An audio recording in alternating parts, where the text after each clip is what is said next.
FBI arreston kryebashkiakun e Massachusetts, $1.5 milion të Covidit në bankomat personal. FBI ka arrestuar kryebashkiakun e Lawrence, Brian De Peña, në akuza të rënda federale për mashtrim dhe pastrim parash. Prokurorët pretendojnë se ai përfitoi mbi $1.5 milion nga fondet federale të krijuara për të shpëtuar bizneset gjatë pandemisë të Covid-19, ndërsa një pjesë e parave i përdori për fushatën politike, pronat dhe detyrimet e tij financiare. De Peña, 61 vjeçar, u arrestua nga agentët federale dhe me 14 gusht u paraqit para gjykatës federale në Boston. Ai akuzohet për wire fraud dhe money laundering, vepra që mund ta ekspozojnë ndaj Tekada Ashburg nëse shpallet fajtor.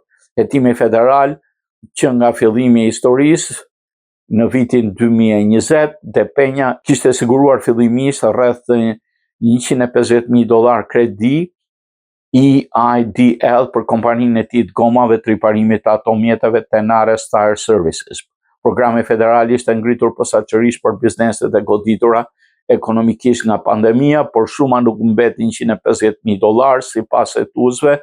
De Peña kërkoi vazhdimisht rritjen e kredisë derisa fondet e përfituara arritën $1.5 milion.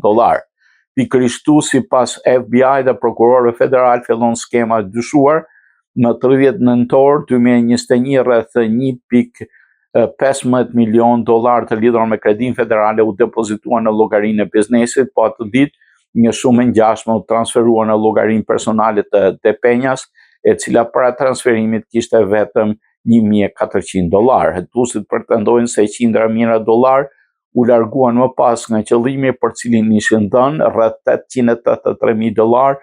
Dyshohet se u përdorën për të paguar kredi me interesa të larta të lidhur me prona dhe bizneset të tjera të De Peñas.